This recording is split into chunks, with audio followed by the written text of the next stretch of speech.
നമസ്കാരം. ആപ്കി അദാലത്തിലേക്ക് നിങ്ങളെ സ്വാഗതം ചെയ്യുകയാണ്. സാധാരണ ആപ്കി അദാലത്തിൽ ഞങ്ങൾ രാഷ്ട്രീയക്കാരെയും സ്പോർട്സിലുള്ളവരെയും സിനിമാക്കാരെയും വിളിക്കാറുണ്ട്. ഇന്ന് ആപ്കി അദാലത്തിൽ നമ്മൾ ക്ഷണിക്കാൻ പോകുന്നത് ഫാഷൻ ഡിസൈൻ ലോകത്തിലെ ഒരു വലിയ ഡിസൈനറെയാണ്. ഇത് ഫാഷന്റെ ലോകമാണ്. അതുകൊണ്ട് തന്നെ ഇവിടെ പല ആരോപണങ്ങളുമുണ്ട്, ചോദ്യങ്ങളുമുണ്ട്. ഇന്നത്തെ വിചാരണ നമുക്ക് തുടങ്ങാം. പ്രശസ്തയായ ഫാഷൻ ഡിസൈനർ ഋതു ബേരി ആപ്കി അദാലത്തിൽ ഹാജരാകുന്നു.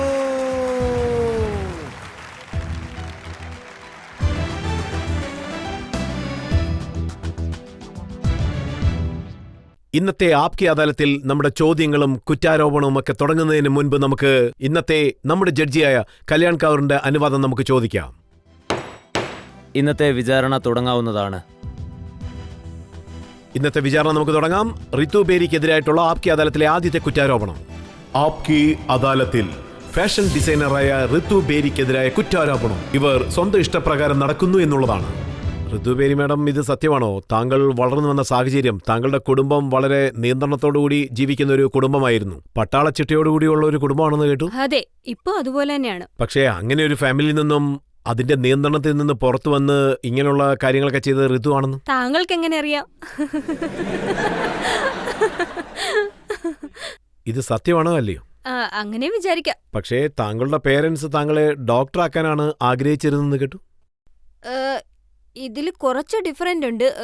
ഞാനാണ് ഇതിൽ ഡോക്ടറാകണമെന്ന് ആഗ്രഹിച്ചത്. എൻ്റെ മുത്തശ്ശൻ ഡോക്ടർ ആയതുകൊണ്ട് എനിക്കും ഡോക്ടറാകണമെന്ന് ആഗ്രഹമുണ്ടായി. അദ്ദേഹം എനിക്ക് വലിയൊരു ഇൻസ്പിറേഷൻ ആയിരുന്നു. അപ്പം ഞാൻ വിചാരിച്ചു ഒരു ഡോക്ടറായിട്ട് എൻ്റെ കുടുംബത്തിന് അഭിമാനമാകണമെന്ന്. പക്ഷേ താങ്കൾ മെഡിക്കൽ എൻട്രൻസ് എക്സാം എഴുതാൻ പോയ സമയത്ത് അവിടെ ഒരു കാര്യം മനസ്സിലായി. താങ്കൾ എൻട്രൻസ് പേപ്പറിൽ ഒരു ആൻസർ പോലും എഴുതിയിട്ടില്ലെന്നുള്ള സത്യം. താങ്കൾക്ക് എങ്ങനെ അറിയാം? താങ്കളൊരു വലിയ സ്പൈ ആണ്. അതെ, ഇത് സത്യമാണ്. അതായത് ഞാൻ എന്തെങ്കിലും ചെയ്യുവാണെങ്കിൽ എൻ്റെ മനസ്സറിഞ്ഞ് ചെയ്യും. അതായത് ഞാൻ ഡോക്ടറാകണമെന്ന് ആഗ്രഹിച്ചപ്പോൾ ഞാൻ വിചാരിച്ചത്, ആ സമയത്ത് ഞാൻ നന്നായിട്ട് പഠിക്കുമായിരുന്നു. മെഡിക്കൽ എക്സാമിന് വേണ്ടി ഞാൻ വളരെയധികം പ്രിപ്പയർഡായിരുന്നു. പക്ഷേ എൻ്റെ മുത്തശ്ശി കാണാൻ അപ്പോഴാണ് ഒരു ഡോക്ടർ വന്നത്. അതിൻ്റെ 2 ദിവസം കഴിഞ്ഞായിരുന്നു എനിക്ക് എക്സാം ഉണ്ടായിരുന്നത്. അപ്പോൾ അദ്ദേഹം ചോദിച്ചു, നിങ്ങൾക്ക് അറിയാവുന്ന കാര്യമല്ലേ ബ്ലഡിനെ പറ്റി ടെക്നിക്കലായിട്ട്, അതായത് നോക്കുകയാണെങ്കിൽ പല പല തരത്തിലുള്ള ക്വസ്റ്റ്യനൊക്കെ ചോദിക്കുമെന്ന്. ഞാൻ വിചാരിച്ചു ജീവിതകാലം മുഴുവൻ എനിക്ക് ഇങ്ങനെയൊന്നും ജീവിക്കാൻ കഴിയില്ല. അതായത് ബ്ലഡ് എനിക്ക് പേടിയുള്ള കാര്യമാണ്. അത് ലേറ്റായിട്ടാണ് മനസ്സിലായത്. ഒരു ഡോക്ടറായി കഴിഞ്ഞാൽ എന്തെല്ലാം ചെയ്യണമെന്നുള്ള കാര്യം അപ്പോഴെനിക്ക് മനസ്സിലായത്. അതുകൊണ്ട് എക്സാം എഴുതാൻ പോകില്ലെന്ന് പേരൻസിനോട് പറയാനുള്ള ധൈര്യം എനിക്കില്ലായിരുന്നു. അതുകൊണ്ട് എക്സാം എഴുതാൻ പോയി ഒന്നും എഴുതാതെ ബ്ലാങ്കായിട്ട് വിട്ടിട്ട് വന്നു. എനിക്കറിയാവുന്ന വഴി അതായിരുന്നു.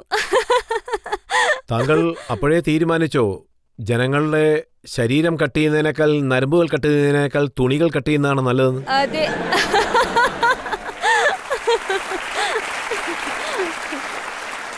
അതെ, ഐ തിങ്ക് സോ, യെസ്. ശരി, ഈ ഫാഷൻ ലോകത്തേക്ക് എങ്ങനെയാണ് കടന്നു വന്നത്? അപ്പോൾ ഞാൻ ശരിക്കും കൺഫ്യൂസ്ഡ് ആയിരുന്നു. ആ സമയത്ത് ഫാഷൻ ഡിസൈനിങ്ങിനൊന്നും വലിയ പേരൊന്നുമില്ലായിരുന്നു. ഞാൻ ഒബ്രോയ് ഹോട്ടലിലിരുന്ന് ലഞ്ച് കഴിച്ചുകൊണ്ടിരിക്കുമ്പോൾ അപ്പോൾ ഒരു 2 ലേഡീസ് സംസാരിക്കുന്ന കേട്ടു. FIT ന്യൂയോർക്ക് ഇന്ത്യയിലൊരു ഫാഷൻ ഡിസൈനിങ് സ്കൂൾ ഓപ്പൺ ചെയ്യാൻ പോകുന്നത് കേട്ടു. എനിക്ക് സ്ട്രൈക്കായ കാര്യം എന്താന്ന് വെച്ചാൽ, മൊത്തം രാജ്യത്തു നിന്നും 25 സ്റ്റുഡൻസിന് മാത്രമേ സെലക്ഷൻ ഉള്ളൂന്ന്. അതെനിക്കൊരു വലിയ ചാലഞ്ചായിട്ട് തോന്നി. ആ 25 പേര് ഞാനും ഉണ്ടാവണമെന്ന് വിചാരിച്ചു. അപ്പോൾ ഞാൻ അവിടെ പോയപ്പോൾ എനിക്ക് ഫാഷൻ ഡിസൈനിങ് എന്തുവാണെന്ന് പോലും അറിയില്ലായിരുന്നു. എങ്ങനെയെങ്കിലും ആ എക്സാം ക്ലിയർ ചെയ്യണമെന്ന് തോന്നി. അങ്ങനെയാണ്. ഫാഷൻ ഡിസൈൻ എന്താണെന്ന് താങ്കൾക്ക് അറിയാമോ? കുറച്ചേ അറിയോ, വലുതായിട്ടൊന്നും അറിയില്ല. ഇപ്പോഴാണ് ഞാൻ മനസ്സിലാക്കിക്കൊണ്ടിരിക്കുന്നത്. പക്ഷേ ഈ കാര്യം സത്യമാണോ? ഫാഷൻ ഡിസൈൻ കോഴ്സൊക്കെ കഴിഞ്ഞ് ഗ്രാജുവേറ്റ് ഒക്കെ ഫിനിഷ് ചെയ്ത് താങ്കൾ ചില മാസങ്ങൾക്കുള്ളിൽ തന്നെ താങ്കളുടെ ഒരു ലേബൽ ക്രിയേറ്റ് ചെയ്തു, വളരെ വേഗത്തിൽ തന്നെ. എൻ്റെ ഒരു പ്രശ്നം ഇതാണ്, എനിക്ക് എല്ലാ കാര്യങ്ങളും വളരെ പെട്ടെന്ന് നടക്കണം. എല്ലാത്തിനും ധൃതി പിടിക്കുകയും ചെയ്യും. അതിനുശേഷം ഞാൻ നിഫ്റ്റ് പാസ്സായതിനു ശേഷം കുറച്ച് എക്സ്പോർട്ടേഴ്സിൻ്റെ അടുത്ത് നിന്നും ഇന്റേൺഷിപ്പിന് ട്രൈ ചെയ്തു. പക്ഷേ എനിക്കിഷ്ടപ്പെട്ട പോലെ ഡിസൈൻ ചെയ്താലും എന്നെ അത് ചെയ്യാൻ അനുവദിച്ചില്ല. പറഞ്ഞു വന്നാൽ ഞാൻ ഇഷ്ടപ്പെട്ട പോലെ ഡിസൈൻ ചെയ്യാൻ അവരെന്നെ അനുവദിച്ചില്ല. ഞാൻ വിചാരിച്ചതുപോലെ ആ തുണികളൊന്നും സെല്ല് ചെയ്യാനും കഴിഞ്ഞില്ല. അപ്പം ഞാൻ വിചാരിച്ചു എനിക്കായിട്ടൊരു സ്റ്റോർ വേണം എൻ്റെ ക്ലോത്ത് സെല്ല് ചെയ്യാനായിട്ട്. താങ്കളുടെ ഇഷ്ടത്തിന് ചെയ്യാനുള്ള സ്വാതന്ത്ര്യം വേണ്ടേ? തീർച്ചയായും. ഞാൻ മറ്റൊരു കാര്യം കൂടി അറിഞ്ഞു. താങ്കളുടെ ആദ്യത്തെ ഫാഷൻ ഷോ താങ്കളുടെ ഇഷ്ടപ്രകാരം ഡൽഹിയിലുള്ള ലോധിയ ഗാർഡനിലാണ് താങ്കൾ നടത്തിയത്. എനിക്കൊരു നല്ല ധൈര്യം ഉണ്ടായി ഞാൻ ഡിസൈൻ ചെയ്ത ക്ലോത്ത്സ് ജനങ്ങളെ കാണിക്കാൻ പറ്റുമെന്നുള്ളത്, ഫാഷൻ ഷോ ചെയ്യാൻ കഴിയുന്നു. ആ സമയത്ത് എല്ലാ ഡിസൈൻസും ബാങ്കറ്റ് ഹാളിലാണ് ഷോ ചെയ്യാറുള്ളത്. ചില സമയത്ത് 2 ഡിസൈനേഴ്സോ അല്ലെങ്കിൽ 3 ഡിസൈനേഴ്സോ ചേർന്നാണ് ഷോ ചെയ്യാറുള്ളത്. ആ സമയത്ത് രവി ബജാജും സുമിത് വർമ്മയും ചേർന്ന് ഷോ ചെയ്യുന്നുണ്ടെന്ന് കേട്ടു.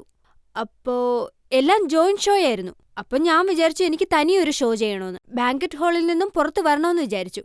അപ്പൊ ഞാൻ ഒരു ദിവസം ലോധി ഗാർഡനിൽ വാക്കിങ്ങിന് പോയി. അപ്പൊ തീരുമാനിച്ചു ഇവിടെ ഷോ ചെയ്യണമെന്ന്. കാരണം മോണിമെന്റ് വളരെ ഗ്രാൻഡ് ആയിരുന്നു അവിടെ. അതിനേക്കാളൊക്കെ ഉപരി എനിക്ക് പ്രസന്റേഷൻ നന്നായി ചെയ്യാൻ വേണ്ടി ബാക്ക്ഗ്രൗണ്ട് മ്യൂസിക്കിന്റെ ഒന്നും ആവശ്യമില്ലായിരുന്നു. ഉസ്താദ് സാഹിർ ഹുസൈൻ, പിന്നെ പണ്ഡിറ്റ് ഹരിപ്രസാദ്, പിന്നെ ചൗരഷ്യ, ശിവകുമാർ ശങ്കർ സർ, അവരെല്ലാം ലോധി ഗാർഡനിൽ മോണിമെന്റോ ലൈവായിട്ട് വായിക്കണമെന്ന് വിചാരിച്ചു. അവർക്ക് വേണ്ടി സ്പെഷ്യലായിട്ട് ഡിസൈനും ഉണ്ടാക്കണമെന്ന് വിചാരിച്ചു. സോ അങ്ങനെയാണ് ഇത് സ്റ്റാർട്ട് ചെയ്തത്. പക്ഷെ ലോധി ഗാർഡനിൽ വന്ന ജനങ്ങൾ കുറ്റം ആരോപിച്ചു. അതായത് റീതു ബേരി ആ ലോധി ഗാർഡനിന്റെ പൂർണ്ണമായ പച്ചപ്പ് ഇല്ലാതാക്കിയെന്നാണ് കുറ്റം. അവര് മാത്രമല്ല, പ്രസ് പറഞ്ഞു, പിന്നെ നിറയെ പേര് പറഞ്ഞു. എന്താന്ന് വെച്ചാൽ ഞാൻ അവിടെ എന്താ ചെയ്യാൻ പോകുന്നതെന്ന് അവർക്കറിയില്ലായിരുന്നു. അതുകൊണ്ട് എല്ലാവരും എന്നെ ടാർഗറ്റ് ചെയ്തു. ഫോക്കസ് മൊത്തവും ലോധി ഗാർഡനിലേക്ക് എത്തിച്ചേർന്നു. അതിനു മുമ്പ് ഇന്ത്യയുടെ പുറത്ത് മോണിമെന്റ്സിൽ ഫാഷൻ ഷോ ചെയ്തിരുന്നു. അതുകൊണ്ട് കുറച്ച് അപ്സെറ്റായിരുന്നു. അതിനുശേഷം വെന്യൂ മാറ്റാമെന്ന് തീരുമാനിച്ചു. എനിക്കിപ്പോഴും ലോധി ഗാർഡനിൽ ഷോ ചെയ്യാൻ ആഗ്രഹമുണ്ട്. പക്ഷേ ഇപ്പൊ കാലം മാറിയിരിക്കുകയാണ്. ജോർജ് ബുഷും ഡൽഹിയിൽ വന്ന ഒരു മോൺമെന്റിന്റെ മുന്നിൽ സ്പീച്ച് നടത്തി. ഞാൻ ജോർജ് ബുഷ് ആയിരുന്നെങ്കിൽ ലോധി ഗാർഡനിൽ എപ്പോഴേ ഫാഷൻ ഷോ നടത്തിയേനെ. അപ്പോ ഈ കുറ്റാരോപണങ്ങളെല്ലാം തെളിയിച്ചു കാണിക്കുകയാണ് താങ്കൾ താങ്കളുടെ ഇഷ്ടപ്രകാരമാണ് കാര്യങ്ങളൊക്കെ ചെയ്യുന്നതെന്ന്. അതുകൊണ്ട് ഇതിൽ നിന്നും ഒരിക്കലും മാറാൻ താങ്കൾ ആഗ്രഹിക്കുന്നില്ല. ഇല്ല, ഞാനങ്ങനെ മാറിക്കഴിഞ്ഞാൽ എനിക്ക് ക്രിയേറ്റീവായിട്ട് ഡിസൈൻ ഒന്നും ചെയ്യാൻ കഴിയില്ലല്ലോ. താങ്കളുടെ ഡിസൈനെക്കുറിച്ചുള്ള പല കുറ്റങ്ങളും ആരോപിക്കാനുണ്ട്. ഒരു വലിയ ലിസ്റ്റ് തന്നെയുണ്ട്. ഇപ്പോൾ നമുക്കൊരു ബ്രേക്ക് എടുക്കാം. ബ്രേക്കിന് ശേഷം റീതു ബേരിയോട് നമ്മുടെ വിചാരണ തുടരുന്നതായിരിക്കും.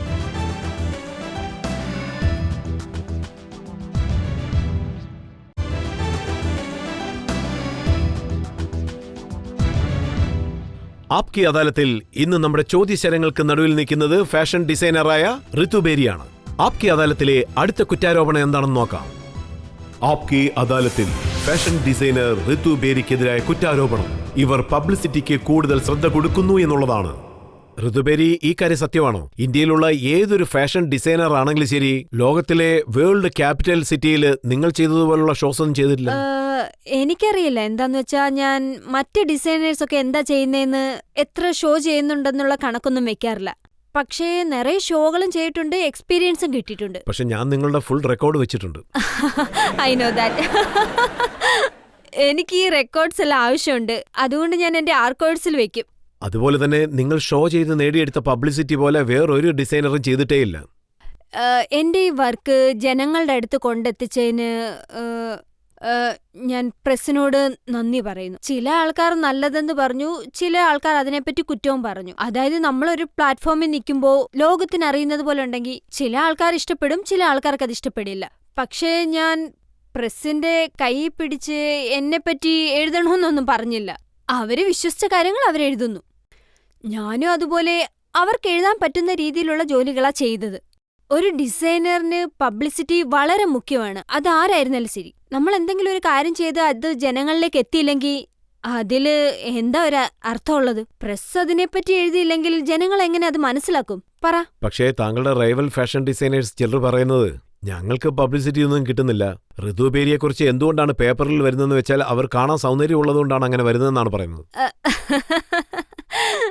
ആദ്യം ഞാൻ പറയുന്നത്, ഈ പ്ലാറ്റ്ഫോം യൂസ് ചെയ്ത് എന്റെ റൈവൽ ഡിസൈനേഴ്സിനോട് വളരെയധികം നന്ദി പറയുന്നു. കാരണം ഞാൻ ഇതുവരെ അവരെ കണ്ടിട്ടേയില്ല. നേരിട്ട് കണ്ട വളരെയധികം സ്നേഹം കാണിക്കും, ബെസ്റ്റ് ഫ്രണ്ട്സ് കൂടെ ആയിരിക്കും. പക്ഷെ ഒരു കാര്യമുണ്ട്, അവരെന്നെപ്പറ്റി ഇങ്ങനെയൊക്കെ ചിന്തിക്കുന്നെങ്കിൽ അവരെന്നെ ഒരു ബോളിവുഡ് സ്റ്റാർ പോലെയാണ് കാണുന്നത്. അതിന് എനിക്ക് വളരെയധികം കോംപ്ലിമെന്റ്സും കിട്ടിയിട്ടുണ്ട്. അതുകൊണ്ട് ഞാൻ വളരെയധികം നന്ദി പറയുന്നു. പക്ഷേ 15 വർഷമായിട്ട് ലുക്സ് മാത്രം വെച്ചുകൊണ്ട് നമ്മൾ ജോലി ചെയ്യാൻ പറ്റില്ല. സൗന്ദര്യത്തെ മാത്രം വിശ്വസിക്കാനും പറ്റില്ല. വലിയ വലിയ മൂവീസിലെ സുന്ദരി ആക്ട്രസിനെ കൊണ്ടുപോലും 15 വർഷമായിട്ട് സസ്റ്റെയിൻ ചെയ്യാൻ കഴിയില്ല. പക്ഷെ ചിലർ പറയുന്നത് എന്താണെന്ന് വെച്ചാൽ റീതു ബേരി ഡിസൈനർ ആകുന്നതിന് വരെ ആക്ട്രസ് ആവാമായിരുന്നു. മേ ബി ആ സമയമൊക്കെ കഴിഞ്ഞുപോയി. ചിലപ്പോ ഞാനും ആലോചിക്കും ഫണ്ണായിരിക്കുമെന്ന്. ഡിഫറെന്റ് റോൾസ് ചെയ്യാൻ വേണ്ടി. പക്ഷേ അത് അത്ര ഈസി ആണെങ്കിൽ പ്ലാസ്റ്റിക് സർജറി ചെയ്യാൻ പറ്റും. എന്നെ പോലെ ലുക്സ് വന്നാലേ അവര് സക്സസ് ആവില്ലേ. കുറ്റാരോപണം എന്താണെന്ന് വെച്ചാൽ താങ്കൾക്ക് ഫാഷൻ ഡിസൈനിനെ കുറിച്ച് ഒന്നും തന്നെ അറിയില്ല. താങ്കൾ യൂസ് ചെയ്യുന്നത് എന്താണെന്ന് വെച്ചാൽ താങ്കളുടെ ശത്രുക്കൾ ഇടയ്ക്കിടയ്ക്ക് പറയുന്നത് എന്താണെന്ന് വെച്ചാൽ ഋതുബേരി പുഷിയാണ്, അവരുടെ കണക്ഷൻസ് ഉപയോഗപ്പെടുത്തുന്നു, അവർ നെറ്റ്വർക്ക് ഉപയോഗപ്പെടുത്തുന്നു, അതുകൊണ്ടാണ് പബ്ലിസിറ്റിയും പേരും ഒക്കെ ലഭിക്കുന്നതെന്നാണ് അവർ പറയുന്നത്. എത്ര ഈസി ആയിരിക്കും ഒരു PR ഏജന്റോ PR ഏജൻസിയോ തുറന്ന് നെറ്റ്വർക്ക് പിന്നെ കണക്ഷൻ വെച്ച് പബ്ലിസിറ്റി ലഭിക്കുമ്പോൾ. പക്ഷേ അത് സത്യമാണെന്ന് ഞാൻ വിശ്വസിക്കുന്നില്ല. നമുക്ക് ഇന്റലിജൻസ് ഓഡിയൻസ് ഉള്ളതുകൊണ്ട് എല്ലാം മനസ്സിലാക്കാൻ കഴിവുള്ള ജനങ്ങളുണ്ട്. കണക്ഷന്റെ കൂടെ വരുന്ന PR ആണെന്ന് അവർക്ക് നന്നായിട്ട് മനസ്സിലാവും. ഞാൻ വളരെ ലക്കിയാണ്. എനിക്ക് കുറേ ഫ്രണ്ട്സിനെ കിട്ടിയിട്ടുണ്ട്. അവരെല്ലാം ഫേമസ് പേഴ്സണാലിറ്റീസ് ആണ്. താങ്കളെ പോലെ വെൽ കണക്റ്റഡ് ആണ്, വളരെയധികം പവർഫുൾ ആണ്. പക്ഷേ ഇതെല്ലാം എൻ്റെ ലക്കാണ്. എനിക്ക് അവരെല്ലാം അറിയാം. പക്ഷേ നമ്മൾ ആരെയും ഫോഴ്സ് ചെയ്ത് നമ്മുടെ ഫ്രണ്ട്സ് ആക്കാൻ പറ്റില്ല. ഞാൻ എൻ്റെ റിലേഷൻഷിപ്പ് ബിസിനസ്സിന് വേണ്ടി യൂസ് ചെയ്തിട്ടില്ല, ഇനിയും യൂസ് ചെയ്യാൻ ഉദ്ദേശിക്കുന്നില്ല. ഇത് സത്യമാണോ? താങ്കൾ നിറയെ KT ഹോംസ്, നിഖിൽ കിഡ്മാൻ ഇതുപോലെയുള്ള സെലിബ്രിറ്റീസിന് ഡിസൈൻ ചെയ്തിട്ടുണ്ട്. അത് മുഖേന താങ്കൾക്ക് പബ്ലിസിറ്റി ലഭിക്കും, ന്യൂസ് പേപ്പറിലൊക്കെ പേര് വരുമെന്ന് താങ്കൾ കരുതിയിട്ടുണ്ടോ? ഞാൻ വളരെ ലക്കിയാണ് ഇത്രയും സുന്ദരിയായ ഒരു വേൾഡ് സെലിബ്രിറ്റിക്ക് വേണ്ടിയിട്ട് എനിക്ക് ഡിസൈൻ ചെയ്യാൻ പറ്റിയതിൽ. പക്ഷേ ഞാൻ KT ഹോംസിന് വേണ്ടി ഡിസൈൻ ചെയ്ത കാര്യം ആർക്കും അറിയില്ല. ഞാൻ പ്രസ്സിനോടൊന്നും പറഞ്ഞില്ല, പക്ഷെ അത് അവർ തന്നെ മനസ്സിലാക്കി. ഞാൻ ഇതിനെപ്പറ്റി പ്രസ്സിനോട് പറഞ്ഞതേയില്ല. പക്ഷേ ഒരുപക്ഷെ ഞാനൊന്ന് തുമ്മിയാലും എനിക്ക് ന്യൂമോണിയ ഉണ്ടെന്ന് പറഞ്ഞ് അവരൊരു വാർത്തയാക്കി മാറ്റുമെന്ന് തോന്നുന്നു. ഇപ്പൊ താങ്കൾക്കാണെങ്കിൽ തന്നെ എന്നെപ്പറ്റി എല്ലാ കാര്യങ്ങളും അറിയില്ലേ. അതുകൊണ്ട് ഞാനിത് പബ്ലിസിറ്റിക്ക് വേണ്ടി ചെയ്തതല്ല. അതായത് ഇന്ത്യൻ നടിമാരോടൊപ്പം താങ്കൾക്ക് നല്ല കണക്ഷനുണ്ട്, രേഖയോടൊപ്പം കണക്ഷനുണ്ട്, മാധുരി ദീക്ഷിത്തിന് താങ്കൾ ഡിസൈൻ ചെയ്തു കൊടുത്തിട്ടുണ്ട്. അതെ, അത് സത്യമാണ്. അപ്പോ ഇതൊക്കെ ചെയ്താലല്ലേ പേജ് 3-ൽ താങ്കളുടെ ഫോട്ടോസൊക്കെ വരൂ. രേഖ ഞാൻ അഡ്മയർ ചെയ്യുന്ന ഒരാളാണ്. എനിക്കാണെങ്കിൽ അവരെ വളരെയധികം ഇഷ്ടമാണ്. എൻ്റെ വെഡ്ഡിങ്ങിനും അവരും വന്നിരുന്നു. എൻ്റെ വെഡ്ഡിങ്ങിനായിട്ട് ഞാനൊരു പബ്ലിസിറ്റി ആഗ്രഹിച്ചില്ല. പറഞ്ഞു തന്നാ മാധുരി ദീക്ഷിത്ത് വളരെയധികം ഫേമസ് അല്ലേ. അവരെന്ത് ചെയ്താലും പേപ്പറിൽ ഉടനെ ന്യൂസ് വരും. ഞാൻ അവരുടെ ഡ്രസ്സ് ഡിസൈൻ ചെയ്തിരുന്നു, അതുകൊണ്ടാണ് അത് ന്യൂസിലൊക്കെ വന്നത്. പക്ഷേ പബ്ലിസിറ്റിക്ക് വേണ്ടി പക്ഷേ ഇക്കാര്യം സത്യമല്ലേ, ഋതുബേരി വളരെ ഫേമസ് ആണ്, അതുകൊണ്ട് അവരെന്ത് പറഞ്ഞാലും ന്യൂസ് പേപ്പറിൽ വരും. ഇക്കാര്യം ഞാനും കേട്ടിരുന്നു. അതിനുവേണ്ടി ചില സമയത്ത് താങ്കൾ സ്റ്റണ്ടൊക്കെ ചെയ്യുന്നെന്ന് കേട്ടു. എങ്ങനെയുള്ള? ഉദാഹരണത്തിന് താങ്കളൊരു ബുക്ക് റിലീസ് ചെയ്തു, ആ ബുക്കിന്റെ വില 1,00,000 രൂപയാണ്. ഇതൊരു സ്റ്റണ്ടല്ലേ? എനിക്ക് അറിയാവുന്ന സ്റ്റണ്ട് എന്താണെന്ന് വെച്ചാ ഞാൻ ബുക്ക് എടുത്തോണ്ട് പറന്നു വന്ന് അത് കാണിച്ചോണ്ട് സ്റ്റണ്ട് ചെയ്യുന്നത്. പക്ഷേ ഈ ബുക്കിനെ പറ്റി പറയുകയാണെങ്കിൽ ഞാനൊരു കാര്യം ട്രൈ ചെയ്യുമ്പോൾ ജനങ്ങൾ അത് വേറൊരു കാര്യത്തിലേക്കാണ് ഫോക്കസ് ചെയ്യുന്നത്. ഞാൻ എന്താ ട്രൈ ചെയ്യുന്നത് കേൾക്കുമ്പോൾ താങ്കൾ അത്രത്തോളം ഇന്നസെന്റ് ആണെന്ന് കരുതുന്നില്ല. ഇല്ല, ഞാൻ കുറച്ച് ഇന്നസെന്റ് ആണ്, പക്ഷെ ഞാനത് റിയലൈസ് ചെയ്തിട്ടില്ല. അതായത് ബുക്ക് മൈയിലെ അത്രയും ഫോക്കസ് വരുമെന്ന്. എനിവേ ഈ ബുക്ക് റെഡിയാവാൻ കുറേ നാളെടുത്തു. ഏകദേശം 3-4 വർഷമായിട്ട് ഈ ബുക്കിന് വേണ്ടി ഞാൻ ജോലി ചെയ്യുന്നുണ്ട്. ഈ ബുക്കില് കുറേ കാര്യങ്ങളുണ്ട്, അതും വളരെയധികം സ്പെഷ്യലാണ്. അതിന്റെ പ്രിന്റിംഗ് വളരെ സ്പെഷ്യലാണ്, അതിന്റെ പ്രസന്റേഷൻ നോക്കിയാൽ അതും സ്പെഷ്യലാണ്. അത് മൊത്തം 100 കോപ്പീസേ ഉള്ളൂ. എന്റെ ആഗ്രഹം എന്താന്ന് വെച്ചാൽ ആ 100 കോപ്പീസ് താങ്കളെപ്പോലെ എന്റെ വെൽവിഷറും ഫ്രണ്ട്സുമായിട്ടുള്ള, പിന്നെ അത് വാങ്ങാൻ ആഗ്രഹിക്കുന്നുണ്ടെങ്കിൽ അതിനേക്കാൾ കൂടുതൽ കോപ്പീസ് പ്രിന്റ് ചെയ്യാനും ഞാൻ ആഗ്രഹിക്കുന്നു. അത് വളരെ അഫോർഡബിളും പ്രസ്സിന് കൊടുക്കുന്ന പോലെ. താങ്കളുടെ ഫ്രണ്ട്സിന്റെ പോക്കറ്റ് കാലിയാക്കാൻ വേണ്ടിയുള്ള ആദ്യത്തെ ഫ്രണ്ട് താങ്കളായിരിക്കുന്നു. ഇല്ല, ഞാൻ ആദ്യത്തെ ആളൊന്നുമല്ല. ഇല്ല, എനിക്കങ്ങനെയൊന്നും തോന്നിയിട്ടില്ല. ഞാനൊരു ബുക്ക് തന്നു കഴിഞ്ഞാൽ താങ്കളുടെ പോക്കറ്റ് അതുകൊണ്ട് കാലിയാവുമെന്ന് തോന്നുന്നുണ്ടോ? ആ പുസ്തകത്തിന് 1,00,000 രൂപയാണ്. അങ്ങനെ എന്തുണ്ട് അതിൽ വായിക്കാൻ? അതായത് ഓരോ കാര്യത്തിനും ഒരു വാല്യൂ ഉണ്ടാവും. ഇതെന്താ 1,00,000 രൂപയെന്നൊന്നും ചോദിക്കാൻ പറ്റില്ല. ഞാനത് കാൽക്കുലേറ്റ് ചെയ്ത് നോക്കിയില്ല, പക്ഷേ അതിന് വളരെയധികം ചെലവുണ്ടായിരുന്നു. എന്റെ അക്കൗണ്ടന്റാ പറഞ്ഞത് ഈ ബുക്സിന്റെ കോസ്റ്റ് കവർ ചെയ്യണമെങ്കിൽ 1,00,000 രൂപയെങ്കിലും ഫിക്സ് ചെയ്യണമെന്നുള്ളത്. അതേപോലെ ഞാനും ഒരു തീരുമാനം എടുത്തു. ഈ ബുക്കിൽ നിന്ന് കിട്ടുന്ന പ്രോഫിറ്റ് എല്ലാം ചാരിറ്റിക്ക് യൂസ് ചെയ്യണമെന്ന്. അതുപോലെ കലാകാരന്മാരുടെ ചാരിറ്റിക്ക് വേണ്ടി, പിന്നെ റെഡ് ക്രോസ് ചാരിറ്റിക്കും വേണ്ടി. പക്ഷേ ഈ പ്രൈസ് ഞാൻ ആ ചാരിറ്റിക്ക് വേണ്ടി കൂട്ടിയതല്ല കേട്ടോ. ഇത് സത്യം ആഗ്രഹിക്കുന്ന ജനങ്ങളുടെ കയ്യിൽ വേണമെന്ന് ഞാനാണ് തീരുമാനിച്ചത്. ആ ബുക്കിന് 1,00,000 രൂപയാണ് താങ്കൾ തീരുമാനിച്ചിരിക്കുന്നത്. അപ്പോൾ ആദ്യത്തെ കോപ്പി ആ. താങ്കൾ അത് ലേലത്തിലാണോ വിട്ടത്? ഫസ്റ്റ് കോപ്പി ഞങ്ങൾ ലേലത്തിലാ വിറ്റത്. അപ്പോൾ ഈ ബുക്ക് വെച്ച് താങ്കൾ ധാരാളം പണം സമ്പാദിച്ചെന്ന് തോന്നുന്നു. I wish. താങ്കൾക്ക് ഒരു കാര്യം പറയാൻ സാധിക്കുമോ? ആ ബുക്കിൽ എന്താ അത്രയ്ക്കുള്ളത്? ഇത്രത്തോളം വില നൽകുന്ന രീതിയിൽ എന്ത് വാല്യൂ ആണുള്ളത്? ഞാനിപ്പോ ആ ബുക്കിലുള്ള കാര്യങ്ങളൊക്കെ പറഞ്ഞു കഴിഞ്ഞാ ആരും ആ ബുക്ക് വാങ്ങാൻ പോകുന്നില്ല. സോ ഞാൻ ഇന്ന് ഈ ഷോയിൽ ഒരു കാര്യം പ്രതീക്ഷിക്കുന്നുണ്ട്. അത് താങ്കൾ എനിക്ക് പ്രോമിസ് ചെയ്യണം. താങ്കൾ എന്റെ ഒരു ബുക്ക് വാങ്ങുന്നുള്ളത്. അതിനുശേഷം ആ ബുക്കിൽ എന്തൊക്കെയാ വായിച്ചെന്നുള്ളതും എന്നോട് പറയണം. ശരി, ആ ബുക്കിന് താങ്കൾ എന്തുകൊണ്ടാണ് ഫയർഫ്ലൈ എന്നുള്ള പേര് നൽകിയെന്ന് പറയാൻ സാധിക്കൂ? ഫയർഫ്ലൈ എന്നുള്ളത് ഒരു സുന്ദരമായ കോൺസെപ്റ്റാണ്. അതൊരു പർവാന പോലെയാണ്. തീയിലേക്ക് അട്രാക്ട് ചെയ്യുന്ന ഒരു ജീവിയെ പോലെ. ആൻഡ് ആ തീയാണ് ഒരു മരണത്തിന് കാരണമാവുന്നത്.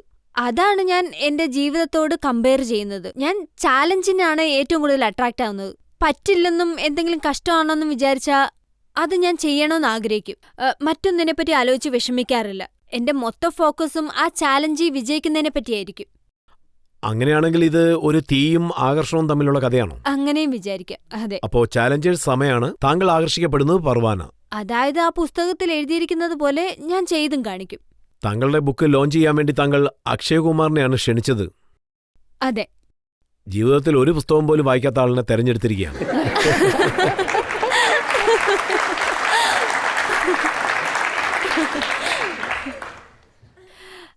എന്റെ ബുക്കില് വളരെയധികം ഫോട്ടോഗ്രാഫ്സ് ഉണ്ട്. ഇത് താങ്കൾ വാങ്ങിച്ചാൽ മാത്രം മനസ്സിലാവുകയുള്ളൂ. പറഞ്ഞു വന്നാ എന്റെ ബുക്സിൽ നിറയെ പിക്ചേഴ്സ് ഉണ്ട്. അക്ഷയെ ഞാൻ തിരഞ്ഞെടുത്തത് എന്റെ ബുക്സ് വായിക്കുമെന്നുള്ളത് കൊണ്ട് മാത്രമല്ല. അതായത് താങ്കൾ കണ്ടിട്ടുണ്ടാകും, ഇന്നലെയും കണ്ടിട്ടുണ്ടാകും, എന്റെ ബുക്സിൽ നിറയെ ഹാർട്ട് സിമ്പിൾസ് ഉണ്ട്. ഇതെല്ലാം ഹാർട്ട് കോൺസെപ്റ്റിനെ ചുറ്റിപ്പറ്റിയുള്ളതാണ്. ആൻഡ് അക്ഷയ്ക്ക് വളരെ വലിയൊരു മനസ്സാണുള്ളത്. അദ്ദേഹം എന്റെ ബുക്സ് റിലീസ് ചെയ്യണമെന്ന് വിചാരിച്ചു. കാരണം എന്റെ സുഹൃത്തായതുകൊണ്ട് അദ്ദേഹം എപ്പോഴും എന്നെ സപ്പോർട്ട് ചെയ്യും. ആ ഹോണർ അദ്ദേഹം ചെയ്യണമെന്ന് ഞാൻ ആഗ്രഹിച്ചു. ഞാൻ കണ്ടിരുന്നു താങ്കളുടെ ബുക്ക് ലോഞ്ച് ചെയ്യുന്ന സമയത്ത് അതിന്റെ ഇൻവിറ്റേഷൻ കാർഡ് പോലും ഒരു ഹാർട്ട് ലെവലിലായിരുന്നു. അതെ, എല്ലാ ഹാർട്ടാണ്. അത് വാങ്ങിക്കുന്നവർക്കും നല്ലൊരു മനസ്സുണ്ടാകണം. ഇപ്പോൾ നമുക്കൊരു ബ്രേക്ക് എടുക്കാം. ബ്രേക്കിന് ശേഷം ആപ്കി അദാലത്തിൽ റീതു ബേരിയോടുള്ള ചോദ്യങ്ങൾ തുടരുന്നതായിരിക്കും.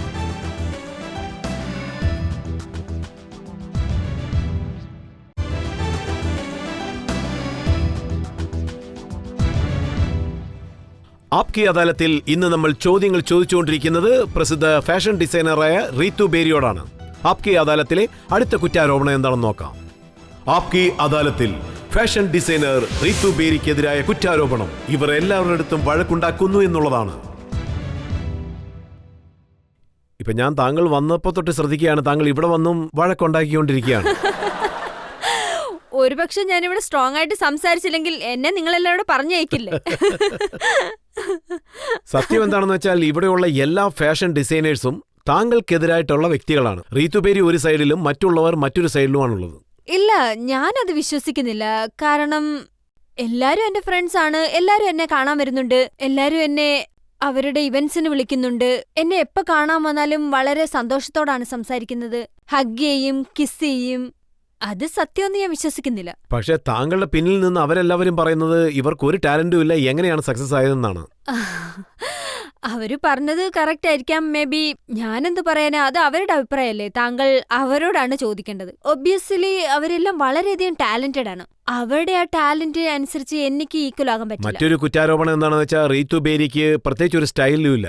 തരുൺ തഹ്ലേരിക്ക് ഒരു സ്റ്റൈലുണ്ട്, ഋതു കുമാറിന് ഒരു സ്റ്റൈലുണ്ട്.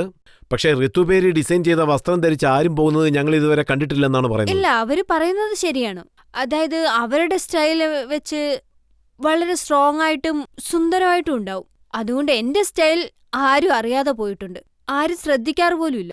ബട്ട് എന്റെ മനസ്സെന്താണോ പറയുന്നത് ഞാൻ അതുപോലെ ചെയ്യും. എനിക്ക് അറിയാത്ത കാര്യങ്ങളിൽ ഞാൻ എന്താണ് ചെയ്യേണ്ടതെന്ന് ആ ഡിസൈനറിന് ഒരുപക്ഷെ ടൈം ഉണ്ടെങ്കിൽ എനിക്കൊന്ന് മനസ്സിലാക്കി എന്നെ ഹെൽപ്പ് ചെയ്യുക. ഞാനും അത് മനസ്സിലാക്കും. പക്ഷേ ഒരു റിക്വസ്റ്റ് എന്താണെന്ന് വെച്ചാൽ എന്നെ അവര് ക്രിട്ടിസൈസ് ചെയ്യുന്നത് നിർത്താൻ പാടില്ല. എന്നെപ്പറ്റി മോശമായിട്ട് സംസാരിച്ചോണ്ടേ ഇരിക്കട്ടെ. അതിലാണ് എനിക്ക് ധൈര്യം കിട്ടുന്നത് ഞാൻ ചെയ്യുന്നതാണ് ശരിയെന്ന്. പക്ഷേ താങ്കളെക്കുറിച്ച് പറയുന്ന വലിയൊരു കാര്യം എന്താണെന്ന് വെച്ചാൽ റീത്തുബേരി ഡിസൈൻ ചെയ്യുന്ന വസ്ത്രങ്ങളെല്ലാം അവർ മാത്രമേ ധരിക്കാറുള്ളെന്നാണ്. വേറെ ആരും ധരിച്ച് കണ്ടിട്ടില്ലെന്നാണ് പറയുന്നത്. ശരി, നെക്സ്റ്റ് ടൈം ഞാനൊരു പാർട്ടിക്ക് പോവുകയാണെങ്കിൽ ആദ്യത്തെ കാര്യം എന്താന്ന് വെച്ചാൽ ആരാണ് എന്നെപ്പറ്റി ഇങ്ങനെയൊക്കെ സംസാരിക്കുന്നതെന്നുള്ള കാര്യം എനിക്കറിയണം. എന്നാലേ എന്റെ ക്ലയൻസിനെ ഇൻട്രൊഡ്യൂസ് ചെയ്യാൻ പറ്റുള്ളൂ. എന്റെ ഡിസൈൻ കാണിച്ചു കൊടുക്കാം, എന്റെ ഡ്രസ്സ് ആരൊക്കെയാണോ ഇടുന്നത് ആ പോയിന്റ് കാണിച്ചു കൊടുക്കാം. പാർട്ടിക്ക് പോകുമ്പോൾ ഇവർ എന്റെ ഡിസൈനാണ് ഇട്ടിരിക്കുന്നതെന്നും കാണിച്ചു കൊടുക്കാം. പക്ഷേ ഈ 15 വർഷത്തിൽ ഞാൻ തന്നെ ഡിസൈൻ ചെയ്ത ഡ്രസ്സ് ഇട്ടുകൊണ്ട് ഞാൻ ഇവിടോട്ട് വരാൻ പറ്റില്ല. ഏതോ ഒരു കാരണം കൊണ്ട് ബാക്കിയുള്ള ഫാഷൻ ഡിസൈനേഴ്സ് എല്ലാം താങ്കളോട് ദേഷ്യത്തിലാണെന്ന് തോന്നുന്നു. ഞാൻ കേട്ടിട്ടുണ്ട് താങ്കളിപ്പോ പറഞ്ഞതുപോലെ. എന്റെ മുമ്പിൽ വെച്ച് ആരും ഇതുവരെ പറഞ്ഞിട്ടില്ല. ഒരുപക്ഷെ അവർക്കത് ദേഷ്യമുണ്ടെങ്കിൽ ഞാൻ എന്തോ ഒരു നല്ല കാര്യമല്ലേ ചെയ്യുന്നത്, അതുകൊണ്ടായിരിക്കും അവർക്കത് അൺകംഫർട്ടബിൾ ആയിട്ടുള്ളത്, ദുഃഖത്തെ കൊടുക്കുന്നത്. പക്ഷെ എന്റെ ഇന്റൻഷൻ അവരെ ദുഃഖിപ്പിക്കുക എന്നുള്ളതല്ല. അതുമൂലം അപ്സെറ്റ് ആവുന്നുണ്ടെങ്കിൽ ഞാൻ അതിന് സോറി ചോദിക്കാം. പക്ഷേ ഇത് ഇന്ത്യയിൽ മാത്രമല്ല. താങ്കൾ പാരീസിൽ പോയ സമയത്ത് അവിടെ ഒരു വലിയ പ്രശ്നമുണ്ടായി. പാരീസിൽ താങ്കൾ ഹൗസ് ഓഫ് ഷെററോട് അസോസിയേറ്റ് ആയി. അതിനുശേഷം അവിടെയും താങ്കൾ വഴക്കുണ്ടാക്കിയിട്ട് തിരിച്ചു വന്നു. അതായത് ഷെറർ ഒരു വലിയ ഫാഷൻ ഹൗസാണ്. ആൻഡ് ഞങ്ങൾ വഴക്കൊന്നും വിട്ടിട്ടില്ല. ഞാൻ എന്റെ മനസ്സ് പറഞ്ഞതുപോലാ ചെയ്തത്. ഇതിനു മുമ്പ് ഒരു പഴ കേൾക്കേണ്ടി വന്നു ഞാനൊരു സ്റ്റബൻ ആണെന്നുള്ളത്. ഞാൻ മനസ്സിലാക്കിയിടത്തോളം അതാണ് അവിടെ സത്യത്തിൽ നടന്ന കാര്യം. എന്താണെന്ന് വെച്ചാൽ എനിക്ക് ഷെററിന്റെ കോൺട്രാക്ട് ഉണ്ടായിരുന്നു. അതില് ചില കണ്ടീഷൻസും ഉണ്ടായിരുന്നു. അതായത് വർഷത്തിൽ 2 പ്രാവശ്യം അവിടെ ഫാഷൻ ഷോകൾ നടക്കും. ഞാൻ എവരി മന്ത് ഇന്ത്യയിലേക്ക് വന്നിട്ട് പോകും. എൻ്റെ അടുത്തൊരു വലിയൊരു ടീമുണ്ടായിരുന്നു. ആൻഡ് ക്ലോത്ത്സ് ഡിസൈൻ ചെയ്യാൻ ഒരു സ്പെസിഫിക് സ്റ്റൈലും ഉണ്ടായിരുന്നു. അതാ ഫോളോ ചെയ്തുകൊണ്ടിരുന്നത്. ആദ്യത്തെ 1.5 വർഷം വളരെ നന്നായിട്ട് പോയിരുന്നു. അതിനുശേഷം ആ ഓണേഴ്സ് ഹൗസ് സെല് ചെയ്യാൻ വേണ്ടി പ്ലാൻ ചെയ്തു. പാരീസിൽ ഇതൊക്കെ വളരെ കോമൺ ആണ്. ഫാഷൻ ഹൗസ് ഒരു മാനേജ്മെന്റിൽ നിന്ന് അടുത്ത മാനേജ്മെന്റിലേക്ക് മാറിക്കൊണ്ടേയിരിക്കും. ഡിസൈനേഴ്സും മാറിക്കൊണ്ടിരിക്കും. പിന്നെ അതൊരു വലിയ കോംപ്ലിമെന്റ് ആണ്. ഞാനല്ല, ആ ഓണേഴ്സ് മാനേജ് ചെയ്ത് കമ്പനിയെ തന്നെ വിറ്റു. നല്ല കമ്പനിയിൽ നല്ലൊരു വിലയ്ക്ക് വിറ്റത്. അവര് വന്നതേ ഒരു ബിസിനസ് മൈൻഡഡ് ആയിട്ടാണ്. അവര് ഡിസൈഡ് ചെയ്തു ഇനി മുതൽ 2 ഫാഷൻ ഷോസ് വേണ്ടാന്നുള്ളത്. ക്ലോത്ത്സ് ഒക്കെ ഡിസൈൻ ചെയ്ത് അത് റാക്കി വെക്കണമെന്ന് പറഞ്ഞു. ഋതുബേരിയെ ഇടയ്ക്കിടയ്ക്ക് ഇന്ത്യയിൽ പോയിട്ട് വരാൻ അനുവദിക്കില്ലെന്നും അത് വളരെ എക്സ്പെൻസീവ് ആണെന്നും പറഞ്ഞു. ക്ലോത്ത്സ് ഓൾഡർ ലേഡിക്ക് ഡിസൈൻ ചെയ്യണമെന്നും പറഞ്ഞു. അവരുടെ നിറയെ കാശുള്ളതുകൊണ്ട് അത് വാങ്ങുമെന്ന് പറഞ്ഞു. അപ്പോ നോർമലായിട്ട് ഞാൻ ചിന്തിച്ചു, പാരീസിൽ എനിക്ക് ഇത്രയും പ്രസ്റ്റീജ് ഹൗസിൽ വർക്ക് ചെയ്തുകൊണ്ടിരിക്കുമ്പോൾ അവര് ചെയ്യുന്നത് ചെയ്തോട്ടെ, അതിനിടയ്ക്ക് എന്റെ ജോലി നടക്കുമെന്ന് വിചാരിച്ചു. പക്ഷെ ഞാൻ ഇന്ത്യയിലേക്ക് ഇടയ്ക്കിടയ്ക്ക് വരണം, എനിക്ക് എന്റെ വീട്ടിലേക്ക് പോകണം, ഞാൻ കാണുന്ന പെൺകുട്ടികൾക്ക് എനിക്ക് ഡിസൈൻ ചെയ്തു കൊടുക്കണമെന്ന് ആഗ്രഹമുണ്ടായിരുന്നു. എനിക്ക് ഫാഷൻ ഷോ ചെയ്യണം. ക്ലോത്ത്സ് ഒരു കടയെ റാക്കിൽ വെക്കുന്നൊന്നും എനിക്കിഷ്ടമുള്ള കാര്യമല്ല. അതുകൊണ്ട് ഞാൻ അവരോട് പറഞ്ഞു, എന്നോട് ക്ഷമിക്കണം, എനിക്ക് ഈ കണ്ടീഷൻസിലൊന്നും വർക്ക് ചെയ്യാൻ പറ്റില്ലെന്ന് പറഞ്ഞു. ഞാൻ വിചാരിക്കുന്നത് ഞാൻ ചെയ്തല്ല എന്റെ പാഷനാണ്. എനിക്കിഷ്ടപ്പെട്ടല്ലേ ഞാൻ ചെയ്യേണ്ടതുള്ളൂ. മറ്റൊരു കാര്യം കൂടി പറയുന്നുണ്ട്. ഇപ്പോൾ താങ്കൾ പുതിയൊരു വഴക്ക് ആരംഭിച്ചിരിക്കുകയാണ്. ഫാഷൻ വീക്ക് നടക്കാൻ പോവുകയാണ്. അതിലൊന്ന് ലാക്മി ഫാഷൻ വീക്ക്, മറ്റൊന്ന് FDCI ഫാഷൻ വീക്കാണ്. ഞാൻ FDCI ഫാഷൻ വീക്കിൽ പാർട്ടിസിപ്പേറ്റ് ചെയ്യില്ലെന്നാണ് താങ്കൾ ഞാൻ പറഞ്ഞിരുന്നത്. അത്ര വലിയ വഴക്കാളിയൊന്നും അല്ല. ഞാനല്ല വഴക്കൊന്നും ആരംഭിച്ചത്. FTC വളരെ വലിയൊരു ഓർഗനൈസേഷനാണ്. അവരെ ഞാൻ വളരെയധികം റെസ്പെക്ട് ചെയ്യുന്നു. നല്ലൊരു ജോലിയാണ് അവർ ചെയ്യുന്നത് ഫാഷനെ പ്രൊമോട്ട് ചെയ്യുന്നതിൽ. ആദ്യത്തെ ഫാഷൻ വീക്കിലാണ് ഞാൻ പാർട്ടിസിപ്പേറ്റ് ചെയ്തത്. ലാക്മി ഫാഷൻ വീക്ക് പുതിയ യങ് ടാലന്റിനെയാണ് പ്രൊമോട്ട് ചെയ്യുന്നത്. പുതിയ ഇൻസ്പയറിംഗ് ഡിസൈനേഴ്സ് ഉണ്ട്. ഡിസൈനേഴ്സ് ആകാൻ വേണ്ടി ആഗ്രഹിക്കുന്നവർ. അവര് ഞങ്ങളോട് ചോദിച്ചത് എന്തുകൊണ്ട് നിങ്ങൾക്ക് സപ്പോർട്ട് ചെയ്തുകൂടാന്നാ. നിങ്ങൾ കൂടുണ്ടെങ്കിൽ ഞങ്ങൾക്ക് ഒരു ബലമായിരിക്കുമെന്നും പറഞ്ഞു. ഞാൻ കാരണം ഒരാൾക്ക് പ്രയോജനം ഉണ്ടാവെങ്കിൽ അത് ഞാൻ തീർച്ചയായിട്ടും ചെയ്യും. ഇപ്പോ ഓഡിയൻസിൽ ആരെങ്കിലും ചോദ്യം ചോദിക്കുന്നുണ്ടോ നമുക്ക് നോക്കാം. അവിടെ സെക്കൻഡ് റോയിൽ എന്റെ ചോദ്യം എന്താണെന്ന് വെച്ചാൽ, താങ്കൾ ഇന്റർനാഷണൽ ഫാഷൻ ഡിസൈനിങ്ങിൽ സാരി എപ്പോഴെങ്കിലും പ്രൊമോട്ട് ചെയ്യാറുണ്ടോ? തീർച്ചയായിട്ടും. സത്യം പറഞ്ഞാൽ എന്റെ ആദ്യ ഫാഷൻ ഷോ പാരീസിലായിരുന്നു. അതായത് വേറെ എവിടെ ചെയ്താലും അത് ഇന്ത്യനായിട്ടും അത് വളരെയധികം ട്രഡീഷനായിട്ടും ഉണ്ടാവും. ഇന്ത്യൻ സാരിയാണ് ലോകത്തിലെ ഏറ്റവും ഭംഗിയുള്ള വസ്ത്രമെന്ന് ഞാൻ വിശ്വസിക്കുന്നു. ഇന്ത്യയിലെന്നല്ല, ഒരു പെണ്ണിന് സാരിയാണ് ഏറ്റവും കൂടുതൽ ഭംഗി കൊടുക്കുന്നത്. ഞാൻ വളരെയധികം സമ്മതിക്കുന്ന കാര്യമാണ്. പക്ഷേ ഈ വലിയ ഫാഷൻ വേൾഡില് ഞാൻ ഒരു കുറച്ച് ഭാഗം മാത്രമാണ്. എന്നാലും ഞാൻ ശ്രമിച്ചുകൊണ്ടേയിരിക്കും. വളരെ നന്ദി. Thank you. ഇത് സത്യമാണോ? താങ്കൾ ഡിസൈൻ ചെയ്ത ചില വസ്ത്രങ്ങളിൽ, അതായത് ലെഹങ്ക പോലുള്ള വസ്ത്രങ്ങളിൽ അതിന്റെ ഔട്ട്ഫിറ്റ് വളരെ കൂടുതലാണ്, നടക്കാൻ ബുദ്ധിമുട്ടാണെന്ന് കേട്ടു. ചില സമയത്തൊക്കെ. പക്ഷേ നിറയെ പെൺകുട്ടികൾ ഞാൻ ക്യൂൻ മാതിരി ഇരിക്കണമെന്ന് ആഗ്രഹിക്കും. ക്യൂൻ എങ്ങനെ ഒരുങ്ങുന്നതെന്ന് താങ്കൾക്കറിയായിരിക്കല്ലോ. അങ്ങനെ റോയലായിട്ടുണ്ടാവണമെങ്കിൽ ആ ഡ്രസ്സും കുറച്ച് വെയിറ്റ് ആയിരിക്കും. പൊതുവേ ഒരു ധാരണയുണ്ട്, ഡിസൈനർ ക്ലോത്ത്സ് എന്ന് വെച്ചാൽ സമൂഹത്തിലെ അപ്പർ ക്ലാസ്സിന് വേണ്ടി മാത്രമുള്ളതാണ് എന്ന്. അപ്പർ മിഡിൽ ക്ലാസ്സിന് പോലും വാങ്ങാൻ പറ്റില്ല എന്ന് പറയാറുണ്ട്. പിന്നെ സാധാരണക്കാരുടെ കാര്യം പറയണ്ടല്ലോ. അപ്പോൾ ആ ഒരു ധാരണ ശരിയാണോ? ശരിയാണെങ്കിൽ അതെങ്ങനെ? ഫാഷൻ ഡിസൈനിങ്ങിന്റെ ആദ്യ കാലഘട്ടം മുതലേ ഈ പെർസെപ്ഷൻ ഉണ്ടായിരുന്നു. പക്ഷേ ഡിസൈനേഴ്സ് ഈ ഫാഷൻ ഡിസൈനിൽ കാണിക്കുന്ന ഔട്ട്ഫിറ്റൊക്കെ ഡിഫറൻ്റ് ആയിരിക്കും ജനങ്ങളെ അട്രാക്ട് ചെയ്യാൻ വേണ്ടിയിട്ട്. ഒരുപക്ഷെ നമ്മൾ നോർമലായിട്ടുള്ള പ്ലെയിൻ ഷർട്ടും പാൻറ്റും ഒക്കെ ഇട്ടുകൊണ്ട് മോഡൽസിനെ കൊണ്ട് ക്യാറ്റ് വാക്ക് ചെയ്യിപ്പിച്ച അതൊന്നും ആരും കാണാൻ പോലും ശ്രമിക്കില്ല. ഇതിൽ പുതുമയൊന്നും ഇല്ലെന്ന് പറയും. അതുകൊണ്ട് ആദ്യ സ്റ്റെപ്പ് എന്താണെന്ന് വെച്ചാൽ ഫാഷൻ മൊമെന്റിലേക്ക് ജനങ്ങളുടെ ശ്രദ്ധയുണ്ടാകണം. ജനങ്ങൾ കണ്ടിട്ട് ആഹാ നല്ല യുണീക്ക് ആണല്ലോ എന്ന് പറയണം. അതുപോലെ അത് ഞാൻ സമ്മതിക്കുന്നു, നിറയെ ഔട്ട്ഫിറ്റ് അഫോർഡബിൾ അല്ല. പക്ഷെ നിങ്ങൾ എന്റെ സ്റ്റോറി വന്ന് നോക്കിയാൽ അവിടെ ഒരു സെക്ഷൻ ഉണ്ട്. അവിടെ തീർച്ചയായിട്ടും നിങ്ങൾക്ക് ഏതെങ്കിലും ഇഷ്ടപ്പെടും. നിങ്ങളെ കൊണ്ട് എന്തെങ്കിലും വാങ്ങിക്കാനും കഴിയും. അതിൽ യാതൊരു ഞാൻ സംശയവും ശ്രദ്ധിക്കുന്നുണ്ട്, ഗ്യാപ്പ് കിട്ടുമ്പോൾ എന്തെങ്കിലും വിൽക്കാനാണ് താങ്കൾ ശ്രമിക്കുന്നത്. ആദ്യം തുണിയായിരുന്നു, ഇപ്പൊ ബുക്കാണ്. ഇത് തന്നെയല്ലേ ഒരു ബിസിനസ് മൈൻഡ്. വേറെ എന്ത് ചെയ്യാനാ? ഞാൻ ആക്ച്വലി അവരെ ഇൻവൈറ്റ് ചെയ്യുന്നു. അതായത് ഇപ്പോൾ നമുക്ക് മറ്റൊരു ബ്രേക്ക് എടുക്കാം. താങ്കളുടെ മേൽ വലിയ നീളത്തിലുള്ള ഒരു ചോദ്യശരങ്ങൾ ബാക്കിയുണ്ട്. ഈ ബ്രേക്കിന് ശേഷം റീതു ബേരിക്കെതിരായ കുറ്റാരോപണം എന്താണെന്ന് നമുക്ക് നോക്കാം.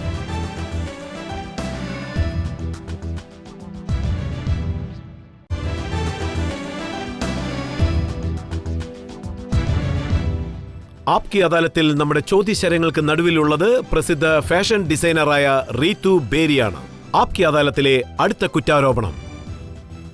ആപ്കി അദാലത്തിൽ ഫാഷൻ ഡിസൈനർ റീതു ബേരിക്കെതിരായ കുറ്റാരോപണം. ഇവർ മനഃപൂർവ്വം ചർച്ചകൾ ഉണ്ടാക്കുന്നു എന്നുള്ളതാണ്. റീതു ബേരി, ഈ കാര്യം സത്യമാണോ?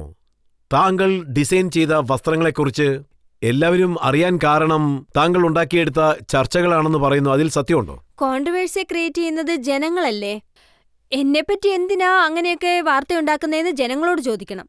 ആൻഡ് ഇതുപോലൊരു പ്ലാറ്റ്ഫോമിൽ പറയത്തക്ക വിധം അത്രയും ഒരു കോൺട്രവേഴ്ഷ്യൽ പേഴ്സൺ ആണെന്നുള്ള കാര്യം ഞാൻ വിശ്വസിക്കുന്നില്ല.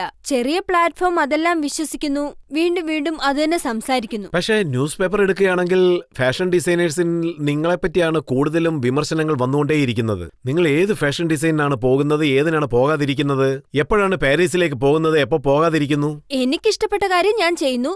ജനങ്ങൾ അതിനെപ്പറ്റി ജഡ്ജ്മെന്റ് ചെയ്യുന്നു, ക്രിട്ടിസൈസ് ചെയ്യാൻ വേണ്ടി കാത്തിരിക്കുന്നു. ഞാൻ ചെയ്യുന്നത് നല്ലതാണോ അല്ല ചീത്തയാണോ എന്ന് കാത്തിരിക്കുന്നു. ജനങ്ങൾ എല്ലാരും ചേർന്ന് കോൺട്രവേഴ്സി ഉണ്ടാക്കുന്നു. ഇതൊന്നും അത്ര ഈസി അല്ലെന്നുള്ള കാര്യം നിങ്ങൾ മനസ്സിലാക്കണം. അതുകൊണ്ട് ഞാൻ എന്നെ ചുറ്റി ഒരു ചെറിയ കുക്കോൺ മാതിരി ഉണ്ടാക്കിയിട്ടുണ്ട്. പറഞ്ഞു വന്ന എന്റെ ജോലി ശ്രദ്ധിക്കാൻ വേണ്ടി.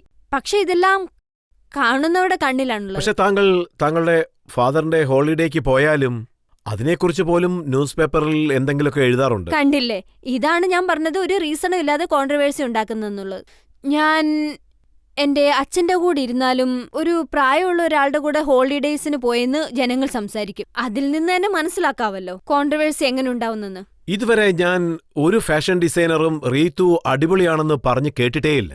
അവരെങ്ങനെയാണ് ഇതൊക്കെ ഫിക്സ് ചെയ്യുന്നുള്ള സംശയമാണ് അവർക്കെല്ലാം.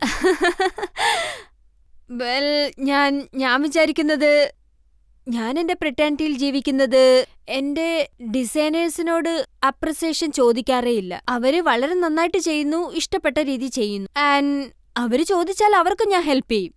പക്ഷെ അവരെന്നെ തേടി വരണം, അത്ര ഈസി ആയിരുന്ന. ബട്ട് എനിക്ക് സത്യത്തെ അറിയില്ല. പക്ഷെ താങ്കൾ ഫ്രണ്ട്സ് എന്ന് പറയുന്ന ഡിസൈനേഴ്സിനെ തന്നെ കോപ്പി ക്യാറ്റ് എന്ന് വിളിച്ചെങ്ങനെ? ഇല്ല, ഞാൻ ഇതുവരെ ആരെയും കോപ്പി ക്യാറ്റ് എന്ന് പറഞ്ഞിട്ടില്ല. ഇൻഫാക്ട് ഡിസൈനർ കോപ്പി ചെയ്തിട്ടുണ്ടെങ്കിൽ ഡിസൈനേഴ്സ് കോർട്ടിലേക്ക് പോകുന്നത് എനിക്ക് സ്ട്രേഞ്ച് ആയിട്ടാണ് മനസ്സിലായത്. ഇത് ലോകം മുഴുവൻ നടക്കുന്ന കാര്യമാണ്. ലൂയി വിറ്റോണിന്റെ ബാഗ് ചൈനയിലും ഹോങ്കോങ്ങിലും എല്ലായിടത്തും കിട്ടും. കോപ്പി ചെയ്തിട്ടുണ്ടെങ്കിലും അത് വെച്ച് അതിന് പരാതിയൊന്നും പറയാൻ പറ്റില്ല. ഞാൻ ഡിസൈൻ ചെയ്തൊരു ഡ്രസ്സ് ആരെങ്കിലും ഇട്ട് കഴിഞ്ഞാൽ അതെനിക്കൊരു വലിയ കോംപ്ലിമെന്റ് അല്ലേ? അത് ശരിയായിട്ടുള്ള കാര്യമല്ലേ? ഇത് വേറൊരാൾക്ക് ഇഷ്ടപ്പെട്ട് അത് കോപ്പി ചെയ്ത് കഴിഞ്ഞാൽ അങ്ങനെ ഇടാം, അത് നല്ലൊരു റെക്കഗ്നൈസേഷനാണ്, അതൊരു കോംപ്ലിമെന്റ്. താങ്കളുടെ ഒരു ഇന്റർവ്യൂ ഞാൻ വായിച്ചിരുന്നു. അതിൽ താങ്കൾ പറയുന്നത് ഇന്ത്യൻ ഡിസൈനേഴ്സിന്റെ എല്ലാ ലെഹങ്കയും ഒരു ലൈനിലിട്ടിട്ട് അതിന്റെ ലേബിൾസ് റിമൂവ് ചെയ്യുകയാണെങ്കിൽ ആരാണ് ഏത് ഡിസൈൻ ചെയ്തതെന്ന് പറയാൻ സാധിക്കില്ലെന്ന്. താങ്കൾ ഇത് സമ്മതിക്കില്ലേ? ഞാൻ ഇതുവരെ അങ്ങനെയുള്ള എക്സ്പെരിമെന്റ് ഒന്നും ചെയ്ത് നോക്കിയിട്ടില്ല. ഫാഷനിലെ ചുരിദാറ് ലെഹങ്ക മാത്രം ഉണ്ടായ പറ്റില്ല. എന്താന്ന് വെച്ചാൽ ലേബിളില്ലാത്ത ഡിസൈനൊക്കെ റാക്കിൽ വെച്ച് കഴിഞ്ഞാൽ ഞാൻ തന്നെ കൺഫ്യൂസ് ആവും. ഞാൻ മനസ്സിലാക്കിയിടത്തോളം എല്ലാവരും ഇക്കാര്യം സമ്മതിക്കുന്നുണ്ട്. ഈ ഡിസൈൻ ആര് ചെയ്താന്ന് പറയുന്നത് പ്രയാസമുള്ള കാര്യമാണ്. അത് ഇന്ത്യൻ ഡിസൈനേഴ്സ് മാത്രമല്ല, വെളിരാജ്യങ്ങളിലും ഒരു റാക്കില് ബ്ലാക്ക് ട്രൗസേഴ്സ് ഉണ്ടെങ്കിൽ അതില് കോൾ ലഗഫെൽ, ഇച്ചനെം, മോർഗൻ, സാറ അല്ലെങ്കിൽ ഗൂജി പാൻസ് ആയിരുന്നാലും ഏതാരുടെയാണെന്ന് ഐഡന്റിഫൈ ചെയ്യുന്നത് വളരെ കഷ്ടമാണ്. അതിന്റെ സൊല്യൂഷൻ എന്താണെന്ന് വെച്ചാൽ നമ്മൾ അതെല്ലാം യുണീക്കായിട്ട് ചെയ്യണം. അത് കംപ്ലീറ്റ് ആയിട്ട് നമ്മുടെ സ്റ്റൈലിൽ ഡിഫറന്റ് ആയിരിക്കണം. അതാ ഞാൻ ചെയ്യാൻ ആഗ്രഹിക്കുന്നത്. എനിക്ക് മാത്രമേ അങ്ങനെ ചെയ്യാൻ സാധിക്കൂ, മറ്റുള്ള ഫാഷൻ ഡിസൈനേഴ്സിന് അങ്ങനെ ചെയ്യാൻ സാധിക്കില്ലെന്ന് പറയുവാണ്. ഒരിക്കലും ഞാൻ അങ്ങനെ പറയില്ല. എല്ലാവരും ഞാൻ വളരെയധികം ബഹുമാനിക്കുന്ന ആളാണ്. ഒരാളെ പറ്റി ഞാൻ മോശമായിട്ട് പറഞ്ഞെന്ന് താങ്കൾ ഒരിക്കലും കേട്ടിരിക്കാൻ വഴിയില്ല. ആൾക്കാർ ആഗ്രഹിക്കുന്നത് ചെയ്യണം, അതാണ് ഞാൻ വിചാരിക്കുന്നത്. മറ്റൊരു കാര്യം കൂടി പറയുന്നുണ്ട്. റീതു ബേരി ഒരു വലിയ പേരാണ്, ധാരാളം ഫാഷൻ ഷോസ് നടത്താറുണ്ട്, പക്ഷേ അത്രയ്ക്ക് പണമൊന്നും സമ്പാദിക്കുന്നില്ലെന്ന്. അത് സത്യമാണ്. ഞാൻ ശരിക്കും കാശ് സമ്പാദിക്കുന്നില്ല. അതുകൊണ്ടാണോ അങ്ങനെ ഒരു പുസ്തകം എഴുതി സമ്പാദിക്കാമെന്ന് തീരുമാനിച്ചത്? ആ ശ്രമം തുടർന്നുകൊണ്ടേയിരിക്കും. പക്ഷേ ഈ കാലഘട്ടത്തിൽ ഫാഷൻ ഡിസൈനേഴ്സിന്റെ ജോലി പ്രധാനമായും വെഡ്ഡിംഗ് വരെ ഉള്ളൂ എന്ന് താങ്കൾക്ക് തോന്നാറില്ലേ?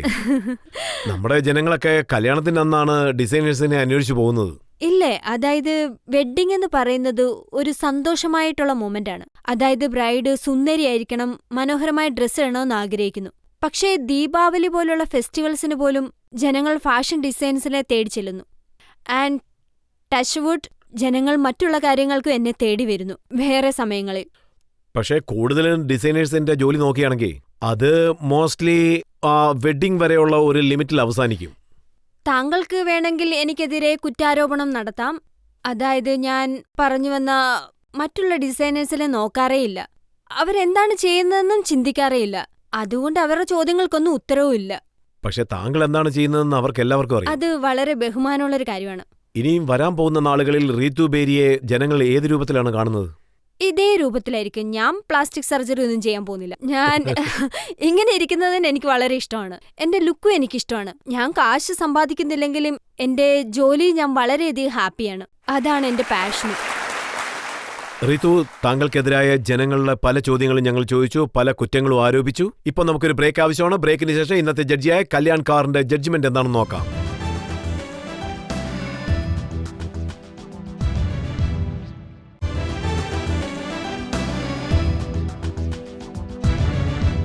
ആപ്കി അദാലത്തിൽ നമ്മൾ പ്രസിദ്ധ ഡിസൈനറായ റിതു ബേരിയോടാണ് ചോദ്യങ്ങൾ ചോദിച്ചുകൊണ്ടിരുന്നത്. അവർ ഉൾപ്പെട്ട പല ചർച്ചകളെക്കുറിച്ച് ചോദിച്ചു. പിന്നെ അവരെഴുതിയ കോസ്റ്റ്ലി ആയിട്ടുള്ള 1 ലക്ഷം രൂപ ബുക്കിനെ കുറിച്ച് നമ്മൾ ചോദിച്ചു. പിന്നെ അവർ ഏത് രീതിയിലാണ് ഇഷ്ടപ്പെട്ട് ഈ ഫീൽഡിലുള്ളതെന്നും നമ്മൾ ചോദിച്ചു. ഇപ്പോൾ നമ്മുടെ ജഡ്ജ്മെന്റിന്റെ സമയമാണ്. ജനങ്ങളുടെ ജഡ്ജിയായ കല്യാൺ കാറിന്റെ ജഡ്ജ്മെന്റ് നോക്കാം. ഒരുപാട് കുറ്റാരോപണങ്ങൾ ഉണ്ടായിരുന്നു. അതിനെല്ലാത്തിനും റിതു ബേരി വളരെ കൃത്യമായ മറുപടികൾ നൽകി. പിന്നെ വളരെ സിമ്പിളായും അതുപോലെ ഹ്യൂമർ സെൻസോടെയും സംസാരിച്ചു.